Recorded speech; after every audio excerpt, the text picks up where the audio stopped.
जिल्ह्यामध्ये भारतीय जनता पक्षाचं जे वलय तयार झाले ते मला वाटतंय कामामुळे। सांगितलं आमच्या मित्रांनी, सेलूच्या नगराध्यक्षांनी सुरुवातीला बोलत असताना सांगितलं की आमचे नेते देशाचे पंतप्रधान, त्यांचं ब्रीद वाक्य आहे सबका साथ सबका विकास।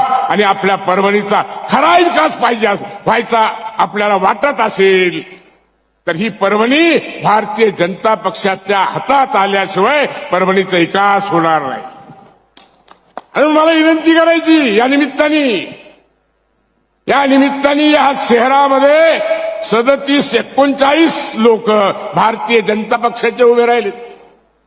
आता माणिकरावजी आलेत आमचे 12 नंबरचे, तिथे युती झाली, 2 शिवसेना 2 भाजप, बरोबर आहे माणिकराव?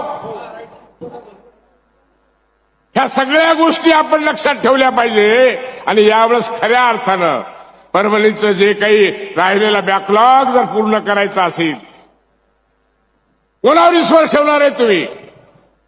आजपर्यंत इथे जे काही परभणी शहरामध्ये, परभणी जिल्ह्यामध्ये नेतृत्व करणाऱ्या लोकांनी काय केलंय काय नाही केलंय याच्यावर आज बोलण्याची आवश्यकता आहे हे मला वाटत नाही। परंतु आता आपल्याला काही करायचं असेल आणि करून घ्यायचं असेल तर फक्त एकमेव ताकद, ती म्हणजे भाजपची ताकद। आणि ती ताकद उद्या तुमच्या मतामुळं ती निर्माण करायची। कायसाठी? की परभणीचा विकास व्हावा, परभणीचं परिवर्तन व्हावं, परभणीत काहीतरी वेगळं घडलं पाहिजे। ह्या गोष्टी जर आवश्यक आपल्याला वाटत असतील तर उद्याच्या 15 तारखेला कमळाचं बटन, काय उद्याच्या 15 तारखेला कमळाचं बटन हे मात्र आपण विसरता कामा नये। आणि त्याच बटनावर आपलं बटन हात गेला पाहिजे। आणि या परभणी नगरामध्ये जे काही कमळाचे आणि 12 नंबर मधले 2 बाणाचे, ह्या दोघांशिवाय तिसरा कमळ आणि बाण ह्याचाच विचार, तेही बाण फक्त 2 नंबर मधले, नाही तर प्रत्येक ठिकाणी 12 नंबर मधलाच तिथंच बार वाजवायचा आहे आपल्याला, बाकी ठिकाणी फक्त कमळ पाहायचंय। आणि मला वाटतं ही खूणगाठ तुम्ही मनामध्ये बांधून ठेवली असेल। काय सांगायचंय मला वाटत नाही की आता या देशातल्या नागरिकांना काही सांगण्याची आवश्यकता आहे।